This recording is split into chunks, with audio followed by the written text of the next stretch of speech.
Imagine standing in the middle of Custer's last stand, arrows flying, bullets tearing past, your comrades falling one by one, and somehow walking away alive.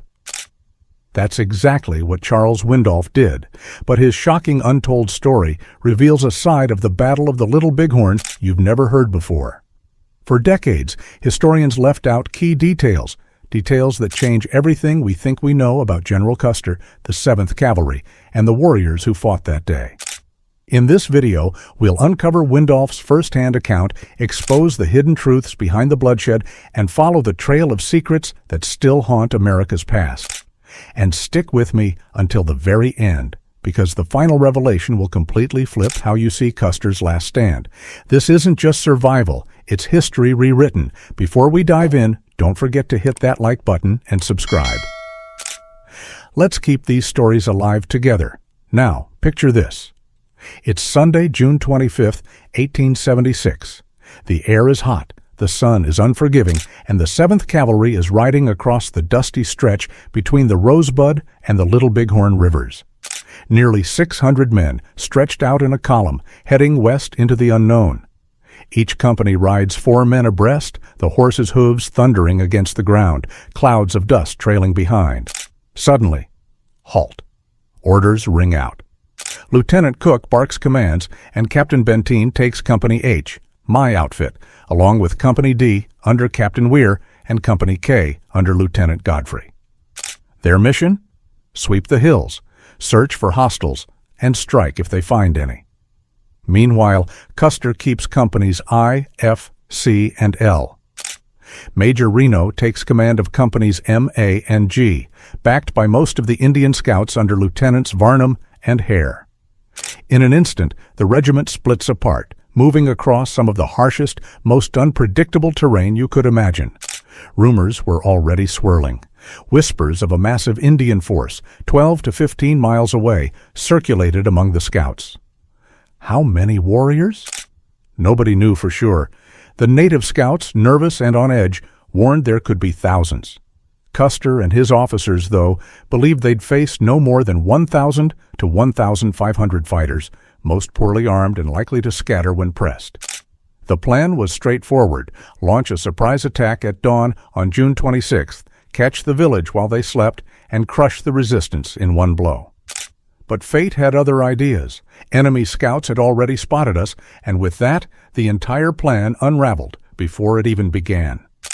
Custer threw out the waiting game and made his move. Attack, and attack now. Benteen led his 3 companies, ours included, charging hard over broken ground, rocks, and gullies that punished every horse beneath us. Each ridge we topped, Lieutenant Gibson signaled back the same report: no hostiles in sight. Frustration started to ripple through the ranks. Were we chasing shadows? 2 hours of empty riding, and we finally cut back to Custer's trail, grateful to slip down into a small valley. We pressed west along a narrow stream when disaster struck. The pack mules up front, bogged down in a swampy patch. Those animals carried our ammunition and supplies, and their slow slog was a painful reminder that time wasn't on our side. Then faint cracks of gunfire drifted from up ahead. Captain Weir kicked his horse into a sprint, Benteen close behind, pushing us forward. We all knew it. The fight was at hand. Not long after, we passed a teepee blazing in flames, likely torched by our scouts. The smell of smoke mingled with the nervous snorting of horses. They felt what was coming. Suddenly, Sergeant Knight from Tom Custer's command galloped up, breathless, demanding Captain McDougal hurry the pack train forward. Benteen waved him off, sending him back down the trail. Moments later, trumpeter John Martini, rode in, his sleeve bloodied, clutching a message from Custer himself. "Benteen, bring the packs, quick." Martini was a wiry Italian who once drummed for Garibaldi's army before joining our H Company. We'd teased him often, but after this moment, never again. His horse had taken a bullet straight through the hip, bleeding badly, yet Martini pressed on without hesitation. Benteen glanced at the note, then sent him back to his command, figuring Knight's warning was enough. Martini's horse stumbled, barely keeping pace, while the sound of battle roared louder, rolling over the ridges. Then came more scouts, crow, or ree, herding captured ponies and shouting, "Soldiers!" as they pointed north toward the bluffs. That's where the fight was exploding. Benteen barked the order, "Draw pistols." We thundered up the ridge at full gallop, bracing for whatever lay beyond. And then the valley opened before us, striking like a blow to the chest. The Little Bighorn stretched out below, a frenzy of chaos alive with dust, gunfire, and riders. A quarter-mile off, maybe 150 feet lower, warriors on horseback darted in every direction, rifles and carbines cracking like thunderclaps. Further downstream, massive bands of riders, surely Lakota and Cheyenne, swarmed across the horizon. It was overwhelming, almost unreal.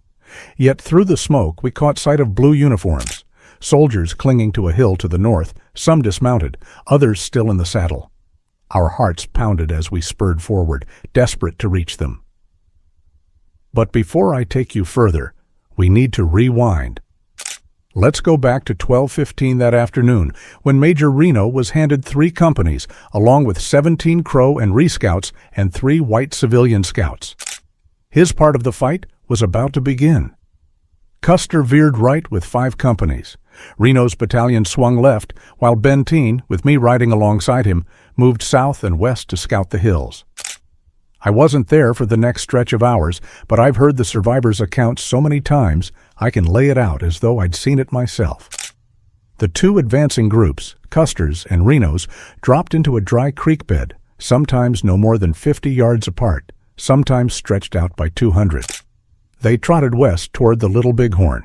Around 2 p.m., they stumbled upon a smoldering teepee with a dead warrior inside, killed in Crook's battle a week earlier, just 20 miles away. A white scout shouted to Custer that Indians were nearby, though still out of reach. Custer signaled Reno to cross the creek. Adjutant Cook relayed the orders. Move 2 miles west to the Little Bighorn, strike the village from the left, and the rest of the regiment would follow in support. That last part, the promised support, has been argued over endlessly ever since, especially given how it all unraveled. Reno's command, about 120 troopers plus scouts and guides, splashed across the creek. They paused only long enough to water their horses before forming up on the west bank. Ahead stretched a wide, flat valley, anywhere from half a mile to a mile across, leading toward a plateau. Across the river, the Wolf Mountains loomed, steep ridges carved with ravines running down to the water. The Little Bighorn itself ran clear and cold, 100 to 150 feet wide, gravel crunching under hooves. For nearly 3 miles along that west bank, the Indian village sprawled. 5 Sioux tribes, along with Cheyenne, Blackfeet, and Arapaho, each had their camps laid out in circles, a quarter-mile apart. Beyond that, pony herds grazed under the watch of women and boys. Word was there were around 10,000 people there, a third of the Sioux nation, with 2,000 to 3,000 warriors ready for battle. Let's clear up a common myth. Folks often picture every warrior armed with brand-new Winchester repeaters and endless ammunition. Not so. Maybe half still carried traditional weapons: bows, arrows, spears. Of the rest, many had worn-out muzzle loaders or single-shot rifles. Only about a quarter, maybe 30% at most, had repeaters. And those teenage boys, 14 and up, they weren't just watching. When things got brutal, they fought too. The soldiers carried Springfield carbines, .45-70 caliber, deadly accurate, up to 600 yards. But they had a fatal flaw: fire too fast and the breech could jam, cartridges wedged tight, sometimes needing a knife to pry loose. In the middle of a fight, that could mean death. Alongside the carbines, each man had a Colt revolver, 6 shots, reliable and fast. Official orders supplied 100 carbine rounds and 24 pistol rounds per soldier, stowed in belts or saddlebags. But here was the problem. When cavalry dismounted to fight, every 4th man was assigned to hold the horses. If those horses bolted, the extra ammunition went with them. That's exactly what happened to many of Custer's men. Back to Reno. After crossing the river, his command lined up in 4s, scouts riding off to the left. Indian riders soon darted across the valley, and the southern edge of the vast camp came into view. Reno quickly spread his companies into formation, Company M on the right, Company A in the center, Company G to the left, scouts leading the front. The line stretched across the valley, with soldiers dismounting and spacing out 75 yards apart. They advanced half a mile toward the village before it hit, a wave of mounted warriors crashing down on them. For 10 long minutes, Reno's men held steady, firing in rhythm, standing their ground. But then it came. Hundreds of mounted warriors, some wielding repeaters, thundering straight at them. Reno quickly realized the trap was closing. He ordered his men to mount and fall back 300 yards. The retreat started calm, almost neat. But the warriors didn't ease up. They came again in force, faster and harder. Reno set another skirmish line, ordered dismount, and the firing resumed. Within 10 minutes, they were boxed in, bullets snapping at close range, men falling in clusters. The line couldn't hold. Panic edged in. Reno shouted the only option left, retreat to the cottonwood timber half a mile behind. That's when the order broke down. Chaos swallowed the field. Horses bolted, soldiers scattered, companies dissolved into a desperate scramble. This retreat was the bloodiest moment. Troopers were ripped from their saddles, cut down mid-flight. Scouts tried to cover the withdrawal, but fell one after another. Survivors plunged into the river, clambering for the far bank, while Lakota and Cheyenne warriors pressed on their heels. 15 to 20 men never made it out of the water, swallowed by gunfire or blade, before they reached safety. Those who survived scrambled up the steep eastern bluffs, where, finally, the enemy relented. At that same moment, about 2:30 p.m., Captain Weir arrived with Company D. Right behind him came Benteen with Companies H and K. Reno's command was shattered, but with reinforcements on the hill, order began to return. Benteen wasted no time. He barked commands, set defenses, and had the men dig in. Minutes later, Captain McDougal rolled up with Company B and the precious pack train, hauling the ammunition we desperately needed. We braced ourselves on that hilltop, knowing the storm wasn't over. Meanwhile, Custer had driven north with his 5 companies, riding the bluffs in hopes of flanking the village and striking it hard. But instead of surprise, he rode headlong into the full weight of the Indian force. Near the northern end of the valley, where the National Cemetery now stands, Custer's men slammed into overwhelming numbers. For a time, they fought like demons, but the truth became clear. They were surrounded, outnumbered, and utterly doomed. One by one, they were cut down, until none remained. As night fell on the hill where we held out, we could hear the faint echoes of that last desperate fight. The gunfire grew weaker, then silent. Deep down, we knew our comrades were gone. All we could do was hold. Through the night and into dawn, warriors circled us, probing our defenses with scattered shots. At first light, they pulled back, victorious but wary. 2 days later, General Terry's column reached us. We were battered, filthy, exhausted, but alive. The scale of what had happened became clear only then. And let's not forget, this wasn't only a men's fight. Cheyenne women took up arms, fighting shoulder to shoulder with their warriors, defending their families with ferocity. One survivor recalled a woman leveling a gun at him point blank, her face painted with rage. Back at Fort Lincoln, soldiers' wives waited in dread. For days, no word came until the crushing truth arrived. Husbands, fathers, sons, gone. Families left to carry the grief alone. The Battle of the Little Bighorn lit a fire under the U.S. Army. What followed was relentless pursuit. The Plains tribes, once free, were hunted, beaten down, and forced onto reservations. The Sioux lost their sacred lands, the Black Hills, ground the government had promised would be theirs forever. But once gold was discovered, promises shattered. Prospectors flooded in, and betrayal burned deep, a wound that still stings today. And Custer himself? They found him with arrows driven through his eardrums, a brutal symbolic end. Some say the arrows through Custer's ears were the warrior's way of making sure he'd hear their voices in the next world. His body was stripped, scarred, and left as a grim reminder of what had happened on that field. Even among the scouts, loyalty was complicated. Our Crow and Ree allies fought against their own kin that day. Sioux and Cheyenne had long been their enemies, but the ties of blood made it a brutal bind. Some claim a few switched sides mid-battle, tipping the scales. Others swear they stayed loyal until the end.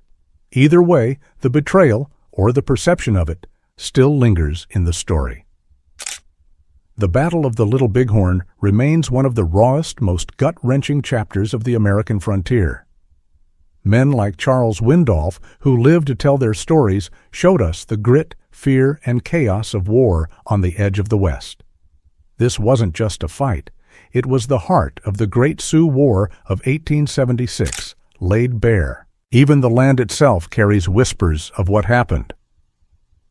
Archaeologists have uncovered scattered bullets and bones far from the main battlefield, suggesting Custer's men may have fled farther or fought longer than the official record admits. Were they running for their lives or clawing out every last breath in defiance? The ground keeps its secrets, and history didn't end there. In 1890, the 7th Cavalry massacred 300 Lakota at Wounded Knee. Many say it was revenge for Little Bighorn. Was it justice or genocide?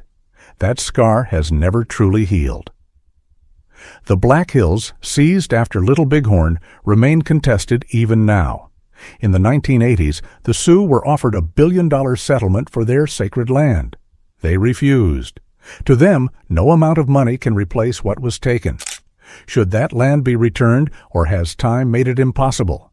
Custer himself is still caught between myth and truth. To some, he was once taught as a martyr, a soldier who stood his ground. To others, especially native voices, he's remembered as a symbol of arrogance, greed, and slaughter. Statues of him have come down in recent years. Are we correcting history or erasing it? The battlefield itself tries to honor both sides now. Monuments mark the fallen soldiers and also the warriors who defended their homes. Yet even here, debate lingers. Some native groups argue that Custer's last stand glorifies a defeat while downplaying their victory. What's fair? How should we remember it? So was Custer a hero or a fool? That depends on the lens. From one angle, his final stand looks like noble sacrifice, a commander dying with his men. From another, it was the native warrior's stand, a defense of home and family against invaders who had broken treaties and hunted them to near extinction. Was this a tragic loss or a reckoning for a nation's sins? The textbooks lean one way, but the land tells another. And the question remains, did America learn anything from Little Bighorn, or are we still fighting the same battles over land, honor, and broken promises? I'd love to hear your thoughts. Drop your take in the comments, let's stir the pot, and see where the conversation leads. Thanks for riding along with us through this incredible, haunting story of the Little Bighorn. Charles Windolph's account is just the beginning. There are countless more voices waiting to be heard. Subscribe if you want to keep uncovering the hidden truths of American history.